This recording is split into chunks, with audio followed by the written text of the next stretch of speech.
အားလုံးပဲမင်္ဂလာပါမင်္ဂလာတဲ့အော်ကြဒီနေ့တထေးအိမ်တဲ့နဲ့တကူလေးလုပ်ဖြစ်တာပေါ့နော်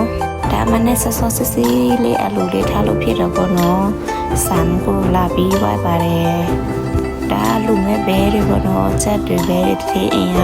ဘက်ခေါင်းနဲ့မလိုပါဘူးဒါကျမတို့စားဖို့ကတိကိုလေးတထေးအလုပ်ကျွေးတာပေါ့နော်ဒါအိမ်ရှိမှတခုဒါလမ်းဖက်မှတခုပေါ့နော်ဒါတော့ဖယားရှိမှာပါဖယားရှိမှာတော့အများဆုံးလေးပေါ့နော်အလုပ်ပြီးဆိုတော့ကျမရေမိုးရှိုးပြီးအလားပြင်ပြီးအံပေါလေးတယူတော့မှာပေါ့နော်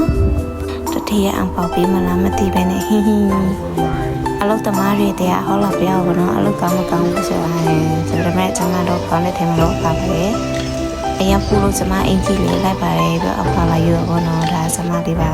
ဒါရှင်မအငယ်လေးရဲ့အဖေလာပြီးရပေါ့နော်ဘယ်ဟာယူဆိုရင်ကျမနဲ့ကြီးမစပရှိလေးလုပ်လိုက်ပါသေးတယ်